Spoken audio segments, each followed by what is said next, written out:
আজি ঘৰুৱা জটিলৰ অন্য এটা ৰেচিপি লৈছোঁ। ৰেচিপিটো হৈছে কঁঠাল আৰু আম মিক্স কৰি আম দি পেলাই মিক্স কৰি বনোৱা অকণমান আচাৰ। আচাৰখন জ্বলা আচাৰ হ'ব। তাতে ভোট জলকীয়া কাটি দিম। এয়া মই বস্তুটো আচাৰখিনি বনাবলৈ এয়া লৈছোঁ জিৰা, এয়া ক'লা আৰু বগা সৰিয়হ, এয়া বগা সৰিয়হ, মিঠি গুটি আৰু কালজিৰা। এয়া কঁঠাল আচাৰত আকৌ অকণমান টেঙা টেঙা লাগিবলৈ অকণমান আম পিহি দিছোঁ। এয়া নহৰু আদা অকণমান ভিনেগাৰ দি তিয়াই দিছোঁ। এয়া জলকীয়া, এয়া হৈছে ধনিয়া গুড়ি, এইটো হৈছে কাশ্মীৰী জলকীয়া গুড়ি পেকেট। তাৰপিছত এয়া হৈছে জিৰা গুড়ি, এয়া জনি। এতিয়া প্ৰথমতে মই এই মছলাখিনি মিক্সিত অকণমান মাৰি লওঁ। এই ভিনেগাৰ তিয়াই থোৱা নহৰু আদা অলপমান দি দিছোঁ।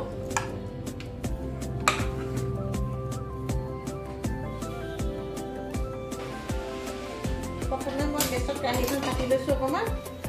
তাৰপিছত কঁঠালখিনি অকণমান গৰমাই লওঁ। পিছত তেল অকণমান দি পেলাই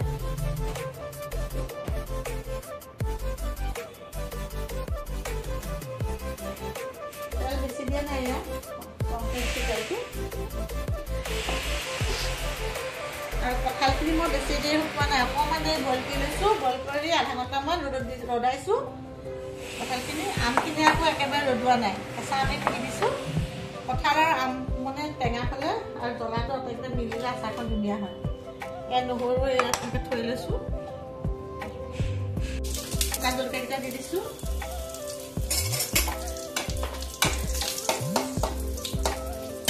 তিনি মিনিটমান ভাজি বেছি নাভাজোঁ, অকণমান এনেই গৰমাই লওঁ। লগতে আমখিনি অকণমান গৰমাই লওঁ।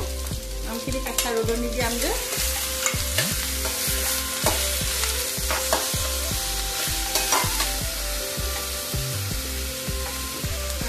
নিমখ দি দিছোঁ, দি দিছোঁ।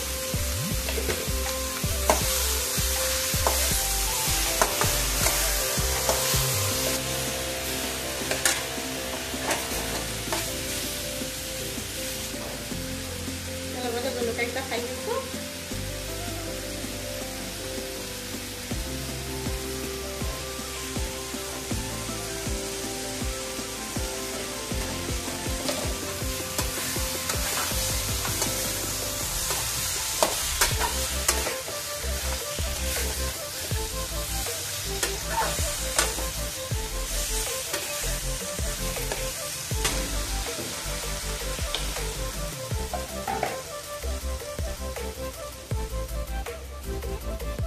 এয়া কঁঠালৰ আচাৰ নমাই দিলোঁ। বেছি দেৰি ভজা নাই, খুব বেছি 5 মিনিট হৈছে সময় ভজাটো।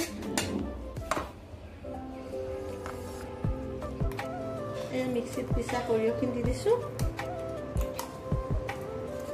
সৰিয়হখিনি ভালদৰে পিছা নাই, গোটা গোটাকৈ ৰাখিছোঁ।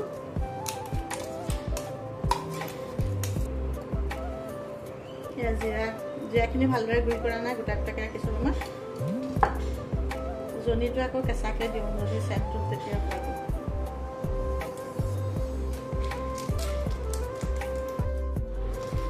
কাশ্মীৰী জলকীয়া গুড়ি দি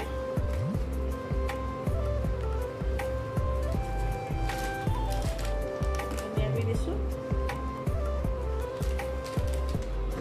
ভালদৰে লৰাই দিম।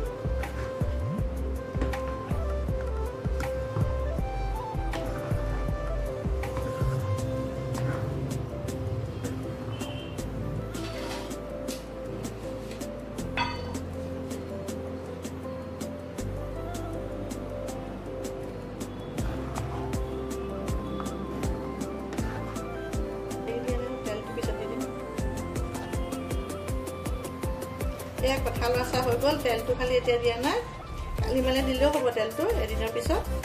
এতিয়া ভাজোঁতে অকণমান দি লৈছিলোঁ যে কঁঠালখিনি, তাতো অকণমান তেল লাগিলে যে কঁঠালখিনি এনেকৈ থৈ দিলে বেয়া নহয়। বেয়া 2-3 দিনৰ পিছত দিলেও খালি ৰ'দাব লাগিব 2 দিনমান। আচাৰটো আপোনালোকে বনাই চাব, আম পিহি বনোৱা কঁঠাল আচাৰ। কঁঠাল আৰু আম পিহি বনোৱা ৰেচিপিটো আপোনালোকে বনাওঁতে ট্ৰাই কৰিব আৰু লাইক কৰিব, কমেণ্ট কৰিব।